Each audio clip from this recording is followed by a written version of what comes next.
ওম নমঃ শিবায়। জয় শিবশম্ভু। নমস্কার বন্ধুরা, আজ 13ই এপ্রিল 29শে চৈত্র সোমবার। আজকের দিনেই সম্পন্ন হচ্ছে মহাপবিত্র নীলষষ্ঠীর ব্রত। আপনিও হয়তো আজকের দিনে নীলের ব্রত রেখেছেন, উপবাস করছেন। সন্তান ও পরিবারের মঙ্গল কামনা করে বাংলার ঘরে ঘরে এই ব্রত খুবই নিষ্ঠার সঙ্গে উদযাপন করা হয়। এখানে একটা কথা বলে রাখা দরকার যে চৈত্র সংক্রান্তির আগের দিন নীলষষ্ঠীর ব্রত করা হলেও পঞ্জিকা অনুসারে আজ কিন্তু ষষ্ঠী তিথি নয়। আজকের দিনে ষষ্ঠী দেবী নন, মূলত ভগবান শিবের আরাধনা করা হয়। দেবী পার্বতীর আরেক নাম হল নীলচণ্ডিকা বা নীলাবতী। আর পৌরাণিক তথ্য অনুযায়ী আজকের দিনে শিব পার্বতীর বিবাহ সম্পন্ন হয়েছিল। মহাদেব নিজে হলেন নীলকণ্ঠ এবং ষষ্ঠী দেবী হলেন দেবী দুর্গার আরেক রূপ। তাই এই দিনে শিব দুর্গার একত্রে পূজা করা হয়। সেই জন্যই আজকের এই দিনটি নীলষষ্ঠী নামে পরিচিত। যারা আজকের দিনে নীলের ব্রত রেখেছেন তারা নিশ্চয়ই জানেন যে ভগবান শিবের পুণ্যপ্রদায়ী নীলষষ্ঠীর ব্রত কথাটি আজকের দিনে একবার হলেও শ্রবণ করতে হয়। যদি কোনো কারণে আপনি ব্রত রাখতে নাও পারেন, কেবলমাত্র ব্রত কথাটি দিনে যে কোনো সময় শ্রবণ করে দেবাদিদেব মহাদেব এবং ষষ্ঠী মায়ের উদ্দেশ্যে একটি তেল বা ঘিয়ের প্রদীপ অবশ্যই প্রজ্বলিত করে দেবেন। মনে করা হয় এটি করলেও ব্রতের ফল অনেকাংশে লাভ হয়ে থাকে। তাহলে শুরু করছি চৈত্র মাসের পবিত্র নীলষষ্ঠীর ব্রতকথা। ওম নমঃ শিবায়। জয় মা ষষ্ঠী। বহুকাল আগের কথা, এক দেশে এক ব্রাহ্মণ এবং ব্রাহ্মণী বাস করতেন। তারা সারা বছর সমস্ত বারব্রতগুলি খুব নিষ্ঠার সঙ্গে উদযাপন করতেন, কিন্তু তাদের মনে কোনো সুখ ছিল না, কারণ তাদের একটি সন্তানও জীবিত থাকতো না। জন্মানোর সাথে সাথেই তারা মারা যেত। ক্রমে তাদের মনে এই ধারণা জন্মায় যে এইসব বারব্রতগুলি এত নিষ্ঠার সাথে পালন করে কোনো লাভ নেই, না হলে কি ভগবান তাদের সন্তান সুখ দিতেন না? এসবই হলো মিথ্যে, সবই হলো কাল্পনিক। এইসব ভাবার জন্য ঠাকুর দেবতার ওপর থেকে তাদের বিশ্বাস ক্রমশই চলে যেতে থাকলো। তারা বুঝে উঠতে পারছিল না যে তাদের সাথেই কেন এমনটা হয়। আসলে তাদের সন্তান ভাগ্য খারাপ হওয়ার জন্যই তাদের সাথে এমন হচ্ছিল। বিষণ্ণ হয়ে তারা একদিন সিদ্ধান্ত নেয় যে এই স্থানে তারা আর থাকবে না, বরং তারা ঘুরে ঘুরে তীর্থ দর্শন করবে। এইভাবে তীর্থ দর্শন করতে করতে একদিন তারা এসে পৌঁছালেন কাশীধামে। সেখানে দশাশ্বমেধ ঘাটে স্নান করে ব্রাহ্মণ ব্রাহ্মণীকে বললেন, চলো এই গঙ্গার ঘাটে ডুবে আমরা আমাদের জীবন শেষ করে দিই।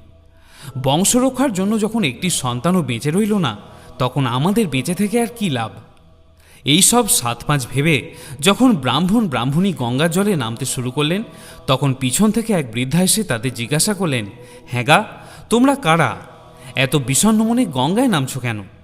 তখন ব্রাহ্মণী সেই বৃদ্ধাকে কাঁদতে কাঁদতে বললেন যে সে কথা তোমায় বলে কি হবে মা, আমাদের প্রাণে কোনো সুখ নেই, কপালে সন্তান সুখ নেই। আমাদের 5টি ছেলে এবং একটি মেয়ে হয়েছিল, কিন্তু নিয়তির পরিহাসে আজ তারা সবাই মৃত। আমরা সারা জীবনে অনেক ব্রত করেছি, কিন্তু সেই সবই নিষ্ফল হয়ে গেল। সমস্ত শুনে বৃদ্ধা তখন বললেন, বাছা, এই সব কিছু হয়েছে তোমাদের অহংকারের জন্য। শুধু নিয়মমাফিক বারব্রত করলেই হয় না বাছা, ভগবানের ওপর পূর্ণ আস্থা রাখাও দরকার। মন পবিত্র রেখে এক মনে ভগবানকে ডাকলে তবেই তিনি সাড়া দেন। কিন্তু তোমরা ভুল করেছিলে।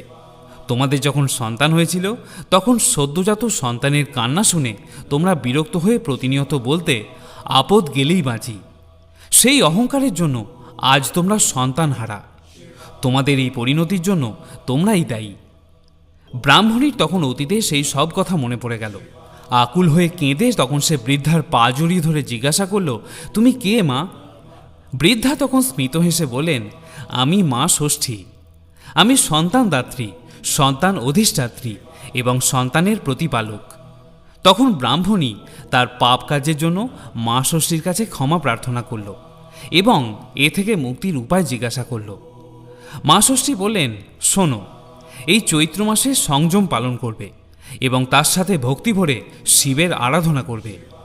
সংক্রান্তির আগের দিন উপবাসী থেকে সন্ধ্যায় নীলাবতীর পূজা দেবে এবং নীলকণ্ঠ মহাদেবের কাছে প্রদীপ প্রজ্বলন করবে। তারপর মা ষষ্ঠীকে প্রণাম করে জল গ্রহণ করবে।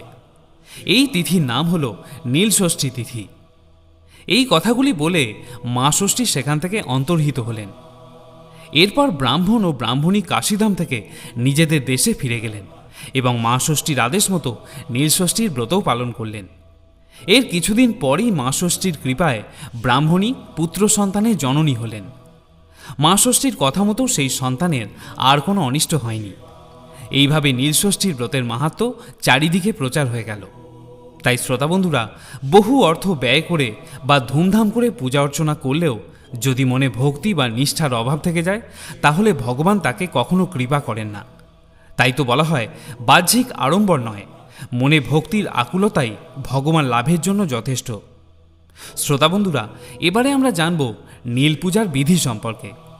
আপনাদের মধ্যে অনেকেই জানতে চেয়েছেন যে নীল পূজা বাড়িতে এবং মন্দিরে গিয়ে সঠিকভাবে কিভাবে সম্পন্ন করা যায়।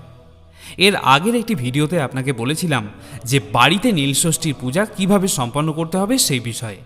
আমি সংক্ষেপে এখানে বলে দিচ্ছি বাড়িতে শিবলিঙ্গ থাকলে কিভাবে অর্চনা করবেন, কোন কোন সামগ্রী লাগবে এবং কোন মন্ত্র উচ্চারণ করে ভগবানকে অর্ঘ্য নিবেদন করতে হবে।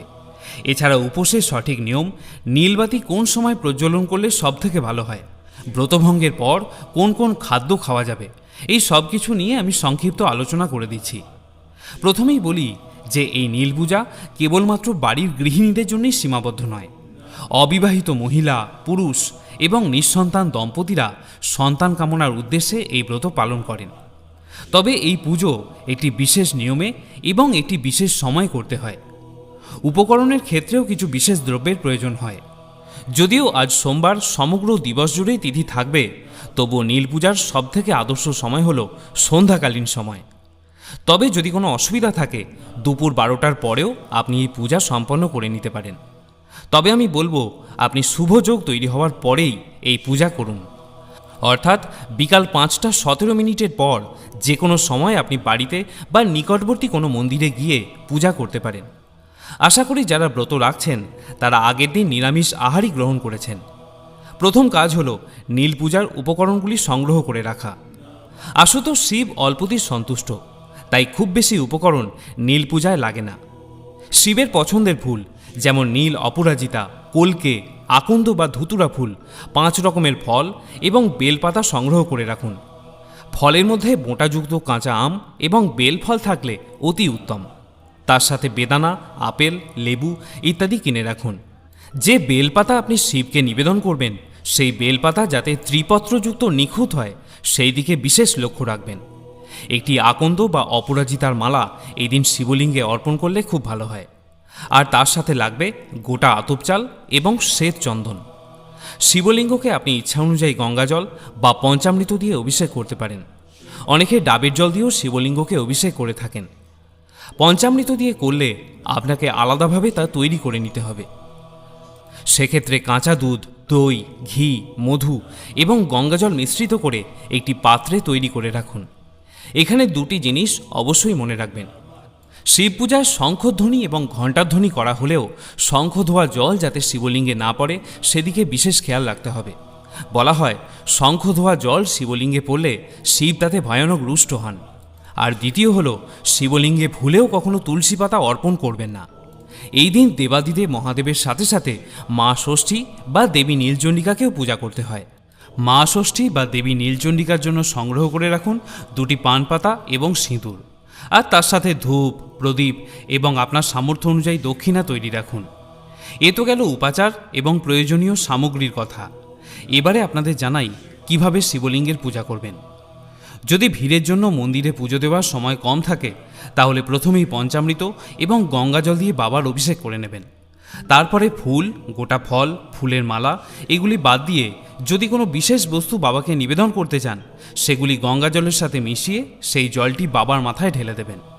এরপর এক এক করে ফল, ফুলের মালা, দূর্বা, নৈবেদ্য এইগুলি নিবেদন করুন। প্রত্যেকবার পঞ্চাক্ষরী ওম নমঃ শিবায় মন্ত্র উচ্চারণ করে আপনি এই দ্রব্যগুলি অর্পণ করতে পারেন। বাবার পূজা হয়ে গেলে মা ষষ্ঠীকে নিবেদন করুন সিঁদুর মাখানো পান পাতা এবং রঙিন ফুল। এবারে আসি নীলষষ্ঠী পূজার একটি গুরুত্বপূর্ণ অঙ্গ নীলবাতির প্রজ্বলন প্রসঙ্গে। সন্তানবতী মায়েরা তাদের সন্তানের মঙ্গল কামনায় এবং সন্তানের সুস্থ, নিরোগ ও দীর্ঘ জীবনের প্রার্থনা জানিয়ে দেবাদিদেব মহাদেবের উদ্দেশ্যে একটি ঘিয়ের বা তেলের প্রদীপ নিবেদন করে থাকেন। যতজন সন্তান ততগুলি ঘিয়ের বাতি ভগবানকে নিবেদন করতে হয়। যে সমস্ত অবিবাহিত নারী এবং পুরুষ নীলষষ্ঠীর ব্রত পালন করেন তারাও নিজ নিজ পরিবারের মঙ্গল কামনায় ঘরে বাতি জ্বালাতে পারেন। বাড়িতে যারা নীলষষ্ঠীর পূজা করার কথা ভাবছেন তারা এই বিষয়টি খেয়াল রাখবেন, এই নীলের বাতি অর্থাৎ দেবাদিদেব মহাদেবের উদ্দেশ্যে নিবেদন করা ঘিয়ের প্রদীপ যেন সারা রাত প্রজ্বলিত থাকে। এই নীলের বাতির জন্য আমাদের লাগবে একটা বড় মাপের মাটির প্রদীপ, কারণ প্রদীপটা যাতে সারা রাত জ্বলতে পারে সেই পরিমাণ ঘি বা তেল দিয়ে আমাদের প্রদীপ জ্বালতে হবে। তবে ঘিয়ের প্রদীপ ছাড়াও আপনি চাইলে নীল রঙের মোমবাতিও ব্যবহার করতে পারেন। এই বছরে নীলের বাতি দেওয়ার সবথেকে শুভ সময় হলো সন্ধ্যা 6:15 থেকে সন্ধ্যা 8:51 পর্যন্ত। এবারে আসি উপবাস এবং ব্রতভঙ্গ সম্পর্কে। এটা বলাই বাহুল্য যে নীল পূজার আগের দিন নিরামিষ আহার গ্রহণ করতে হয় এবং পূজার দিন সম্পূর্ণ নির্জলা উপবাস থেকে সন্ধ্যায় বাবার মাথায় জল ঢালার পর তারপর ব্রতভঙ্গ করতে হয়। তবে আপনি যদি নির্জলা ব্রত রাখতে অক্ষম হন তাহলে সেক্ষেত্রে সাবু, ফল বা ডাবের জল খেয়েও এই ব্রত আপনি স্বচ্ছন্দে পালন করতে পারেন। তবে আজকের দিনে যেহেতু বরুথিনী একাদশীর তিথিও পড়েছে, তাই কোনো রকম পঞ্চশস্য আজকের দিনে গ্রহণ করবেন না। আজকের দিনে দেবাদিদেব মহাদেবের সন্তুষ্টি বিধানের জন্য পঞ্চাক্ষরী ওম নমঃ শিবায় বা মহামৃত্যুঞ্জয় মন্ত্রটি পারলে 108 বার জপ করুন। আপনি চাইলে শিবাষ্টকমটি শ্রবণ বা পাঠ করতে পারেন। আর সবশেষে যেটা বলবো, নীলষষ্ঠী পূজার ব্রত কথাটি দিনে যে কোনো সময় একবার হলেও সম্পূর্ণ শ্রবণ করবেন, কারণ ব্রত মাহাত্ম্য শ্রবণ না করলে যে কোনো ব্রতই অসম্পূর্ণ থাকে। শ্রোতা বন্ধুরা, আজকের এই ভিডিওটি এ পর্যন্তই। যদি নীলষষ্ঠীর ব্রতকথা এবং অন্যান্য তথ্য জেনে আপনি সমৃদ্ধ হন তাহলে ভিডিওটিতে অবশ্যই একটি লাইক করবেন। আর যদি আমাদের সনাতন বার্তা চ্যানেলে আপনি নতুন শ্রোতা হয়ে থাকেন তাহলে অবশ্যই চ্যানেলটিকে সাবস্ক্রাইব করে রাখুন। সকলে ভালো থাকুন, সুস্থ থাকুন। আশুতোষ শিবের কৃপা আপনার এবং আপনার পরিবারের উপর সদা বর্ষিত হোক এই কামনা করে আজকের এই ভিডিওটি এখানেই শেষ করছি। ওম নমঃ শিবায়। জয় শিব শম্ভু।